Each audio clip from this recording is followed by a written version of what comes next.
जीवांजलि।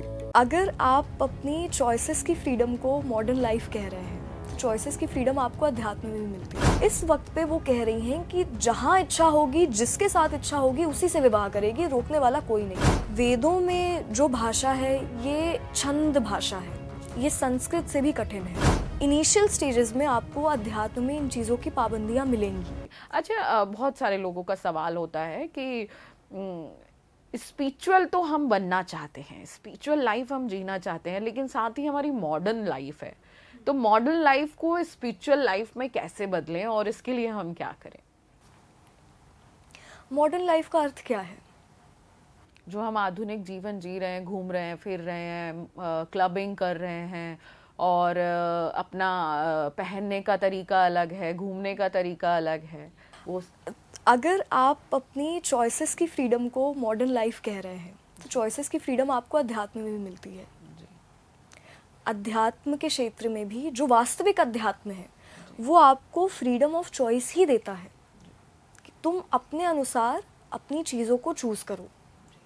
और चूज़ भी करना नहीं, यहाँ पे आपको अपना एडवाइस रखने की, अपने पर्सनल ओपिनियन रखने की परमिशन भी है कि आप मॉडर्न लाइफ में अगर आप सिर्फ रहने के तौर तरीक़ों को आप मॉडर्निटी कह रही हैं तो तौर तरीके एक लिमिट से ज़्यादा मायने नहीं रखते। इनिशियल स्टेजेस में आपको अध्यात्म में इन चीज़ों की पाबंदियाँ मिलेंगी कि आप जब समाज में जाएं, और ये पाबंदी नहीं है, ये रिस्पॉन्सिबिलिटी है। जब आप सोसाइटी में रहती हैं तो वहाँ पर हर उम्र का व्यक्ति आपसे मिल रहा है और आपको देख रहा है। ये विद इन कोर हमें पता होना चाहिए कि आपके किसी भी कार्य का, आपके पहनावे का, आपके शब्दों का हर उम्र के इंसान पर फ़र्क पड़ेगा, वो जो आपसे मिल रहा है जी। तो आपको देखकर एक पॉजिटिव एनर्जी किसी को मिले, आपको देखकर विचार किसी के मन में अच्छे आए, ये तो हर इंसान का धर्म है, ये उसकी जिम्मेदारी है।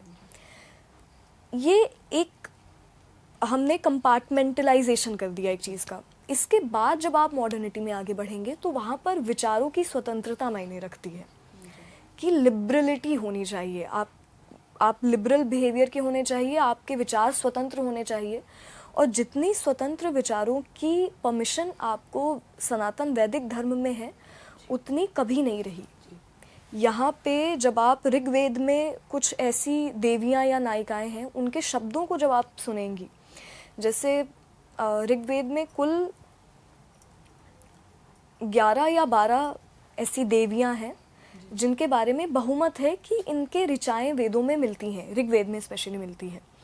उन देवियों ने कहा है, ये उनके शब्द हैं, कि जब किसी कन्या का उसकी खुद की जब इच्छा होगी वो तभी विवाह करेगी और जिससे करना चाहेगी उसी से करेगी।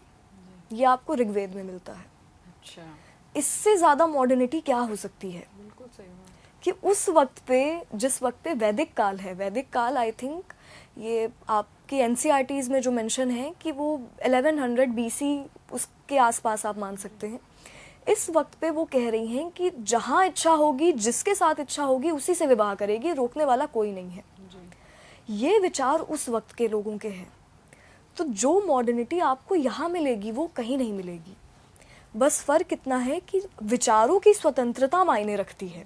आपके पहनावा, आपका खान पान, आपका रहना, ये अपने आप सुधर जाएगा जब आप अपने विचारों की दिशा बदल देंगे। ये चीज़ें आपको बदलनी नहीं पड़ेंगी, ये ऑटोमेटिकली इसका साइड इफ़ेक्ट है कि आप अध्यात्म से जुड़ेंगे तो आपकी इच्छा ही होगी कि आप उस वातावरण में रहें जहाँ आपको हाई वाइब्रेशन फील हो रही है। High vibration in the sense कि जहाँ जाकर आपके मन को शीतलता मिल रही है। तो वो ड्रेसिंग सेंस से भी आता है, वो आपके शब्दों से भी आता है, वो आपके रहने से भी आता है। ये चीज़ें अपने आप आपकी चेंज हो जाएंगी विद इन द मोमेंट जब आप अपने विचारों को स्वतंत्रता दें।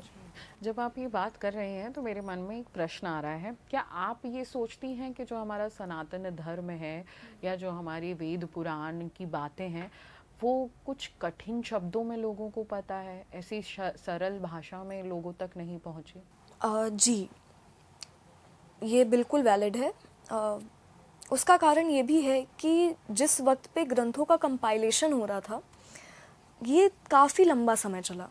पुराणों का गुप्त काल में फिर से रिकम्पाइलेशन हुआ था, बहुत सारे पुराणों को लिखित रूप दिया गया था। उस वक्त पे जो लैंग्वेज यूज़ हुई है वो लैंग्वेज आपको वैदिक लैंग्वेज से बहुत डिफरेंट मिलेगी। वेदों में जो भाषा है ये छंद भाषा है, ये संस्कृत से भी कठिन है। उसमें 14 से अधिक विभक्तियों का इस्तेमाल होता है, वो भाषा और कठिन है।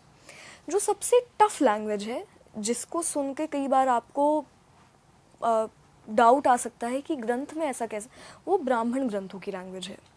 काफ़ी हार्ड लैंग्वेज है, उसके ट्रांसलेशंस भी बहुत आपको हार्ड मिलेंगे। उसका कारण ये है कि उसकी जो साहित्यिक शैली है वो हाइपरबोला है, अतिशयोक्ति। ये किसी भी चीज़ को थोड़ा ज़्यादा एक्स्ट्रा करके बताना।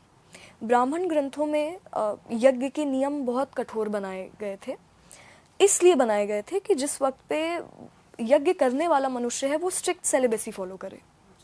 इसलिए कई बातें ऐसी लिख दी गई जिसको बहुत हार्ड लैंग्वेज हम आज के नज़रिए से मानेंगे कि आप नारियों की तरफ देखिए भी मत, ये मत करिए।